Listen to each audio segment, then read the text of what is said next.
now at 8:30. South Carolina has the opportunity to make American history. The fight is on. Some may have doubted us, but we never doubted each other. Two candidates battle it out for South Carolina days before Super Tuesday. If she wins big in South Carolina, as some people think she will do, then she's going to have tremendous momentum. The state of the race hangs in balance. I believe that there is nothing that we cannot accomplish. And you want to help people have a better life, a better future, more opportunity. With the South Carolina Democratic primary serving as a turning point. You're watching NBC Charlotte. This is WCNC, NBC Charlotte Morning News. Thanks so much for joining us this morning. We'll get to our top stories in just a minute, but first, let's talk about your forecast. Taking a live look at uptown Charlotte through our view cam this morning, things are looking pretty clear. Don't be fooled, it's a little chilly out there. Not too bad. Good morning, I'm Rachel Roller alongside meteorologist John Wendell. John, we've been talking about the morning all day long. It's gonna be nice. Well, you know, temperatures this afternoon into the 50s. But the thing is, we got to get through the next couple of hours because it's cold out there. Okay, it was cold when I came in. The thing is less windy. Last 3 days have been. More coffee. There you go. First of all, though, let's talk about our temperatures. And we've warmed up to 33 degrees here in Charlotte. I say we've warmed up because our overnight low was 24 degrees. So we've already gone up 9 degrees, and that's a good indication. Temperatures will continue to warm up, and by afternoon, we're looking for a high temperature up around 54, but still plenty of sunshine all day long. Normal high temperatures, 58 degrees. We'll be even warmer tomorrow. So a frosty start to your day, less winds this weekend, and temperatures 10 degrees warmer tomorrow than what we'll see today, and those 60s could continue into the first part of the work week. I'll talk about that when I come back in just a little bit, Rachel. All right, John, thank you. It's the final contest before Super Tuesday. Tonight, we'll know who South Carolina Democrats want to see run in the final push for the White House. I need your help in this primary to be able to go out of South Carolina, to go to those states that are holding their primaries and caucuses on Tuesday. I'm here to ask you to help me change the priorities of this country so that we have a government that works for all of us. Democratic candidates Hillary Clinton and Bernie Sanders turned their focus to the Palmetto State after the Nevada caucuses. But each campaign is putting a different emphasis on today's contest. Clinton has been working to keep the momentum going from her win in Nevada last weekend. But Sanders is already looking ahead to Super Tuesday, even beyond that. So where does the state of the Democratic race in South Carolina stand right now? African Americans are expected to make up the majority of voters in today's primary. That'll work in favor of the Clinton campaign. Now, in Nevada, she walked away with an overwhelming majority of support from African Americans. You can see right here, getting 76% of the votes, compared to Sanders' 22%. And that seems sure to power Clinton to an easy win in South Carolina. Then comes Super Tuesday, where Clinton is polling better than Sanders in 10 states. That's except for Vermont. That's Sanders' home state. But that doesn't mean it's been smooth sailing for Clinton here. This week, a local Black Lives Matter activist confronted her at a private event in Charleston. The video of a UNCC grad student making its rounds on social media. Ashley Williams was asking Clinton for an apology, stemming from statements she made nearly 2 decades ago. Williams held up a sign with Clinton's statement from the 90s on it, reading, quote, "We have to bring them to heel." Can I talk, and then maybe you can listen to what I say? Okay, thank you very much. Please explain the record. Explain it to us. You owe Black people an apology. I wanted her to apologize to Black people and other people of color who've been affected by mass incarceration in a very real, material way. After the video surfaced, Clinton released this statement to the Washington Post, saying, quote, "I shouldn't have used those words, and I wouldn't use them today." Clearly a lot going on right before the primary, but the voters will have the ultimate say today as they head to the polls. That's where we find NBC Charlotte's Diana Rugg this morning. Diana, we've been talking a lot about Clinton's lead in South Carolina, so does Sanders really have a chance? Well, Bernie Sanders isn't expected to be here when the polls close today for the return parties, so that speaks volumes about how he feels his chances are in South Carolina today.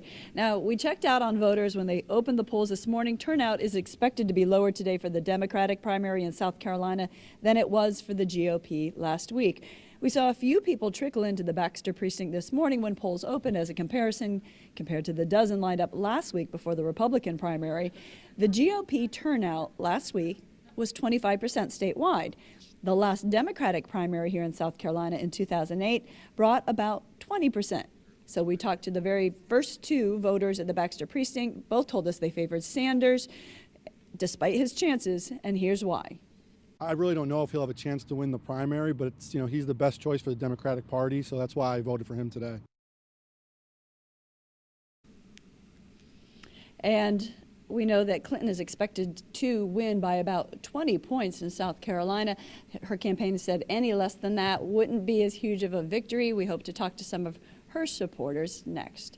We're live in Rock Hill. Diana Rugg, NBC Charlotte. All right, Diana, we'll check in with you a little later. Thank you.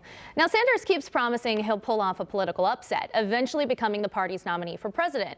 But some political experts say he's slipping in one area, a big area. We're talking about superdelegates. They'll be voting at the convention this summer. But right now, Clinton has most of their support. So what exactly is a superdelegate? Dr. Michael Bitzer, who studies and teaches political science at Catawba College, explains it like this. If you've been a longtime Democratic office holder or you're a member of the National Committee, you're considered to be a superdelegate. They're vital to the success of anyone running for president on the Democratic side. Right now, Clinton is ahead of Sanders 52-51, but that's if you're counting caucus and primary delegates. If you count the superdelegates who the Associated Press surveyed, Clinton has 449, while Sanders only has 19. And it's really the party elites who are speaking and saying, we are endorsing Hillary Clinton. We want her to be the nominee. Bitzer says there's little Sanders can do to win the kind of support Clinton has not from the party elders. In order to win the nomination, a candidate needs to get 2,383 delegates, and superdelegates count for a third of that. So what happens in South Carolina, where there are 53 delegates up for grabs, Super Tuesday will go a long way toward indicating a winner. We're going to continue our coverage all day today of the Democratic primary. Tonight at 6 and 11, we'll be analyzing the results with our political experts in-house. On the Republican side of the race, former presidential candidate Chris Christie shocked the political world again by endorsing Republican frontrunner Donald Trump. That the single most important thing for the Republican Party is to nominate the person who gives us the best chance to beat Hillary Clinton. I can guarantee you that the one person that Hillary and Bill Clinton do not want to see on that stage come next September is Donald Trump. Christie's endorsement provides another look into how Trump's campaign is creating divides in the GOP. Newt Gingrich tweeted the endorsement serves as a signal to the establishment that they better start thinking about Trump as the future. But not everyone's happy. Many Republicans have said they feel Trump is hijacking the party, and they're concerned about the policies he's talked about. Senator Lindsey Graham joked about a Trump endorsement, saying, quote, "I am like on that team that bought a ticket on the Titanic after we saw the movie. This is what happens if you nominate Trump." Graham also said something we can't exactly air, but it was to the extent of saying Clinton will become president because his party has gone crazy. As for Trump, he had previously said he didn't feel like endorsements were all that important, but he did say he feels strongly about Christie's. Again, NBC Charlotte is committed to bringing you everything Decision 2016. When we're not on the air, you can find more on our website, WCNC.com. We're going to continue our political coverage in the next half hour. Right now, it's a big weekend in the Queen City as 150,000 people flood uptown for the CIAA Fan Fest. City leaders say it's the biggest annual event in Charlotte, and it usually brings in more than $50 million. But there are some things you need to keep in mind. NBC Charlotte's Erica Hayes breaks it all down for us. Whether you're here for the basketball, that's what we're on our way to right now. Really? First game, yep.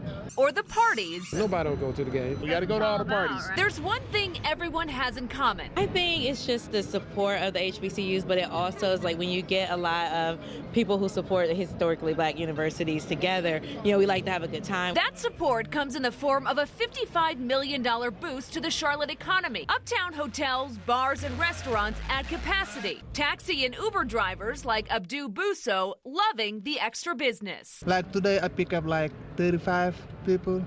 I start in like 12. To deal with the influx of people, the city of Charlotte declared CIAA an extraordinary event. CMPD stepping up with a big presence in Uptown. There's a lot of police.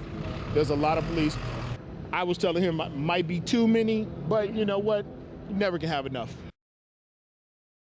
Hayes reporting. One thing to note, if you do need to be in and around Uptown this weekend, you'll want to plan for those traffic delays. The city of Charlotte is even urging people to take advantage of CATS buses and the Lynx light rail through tomorrow.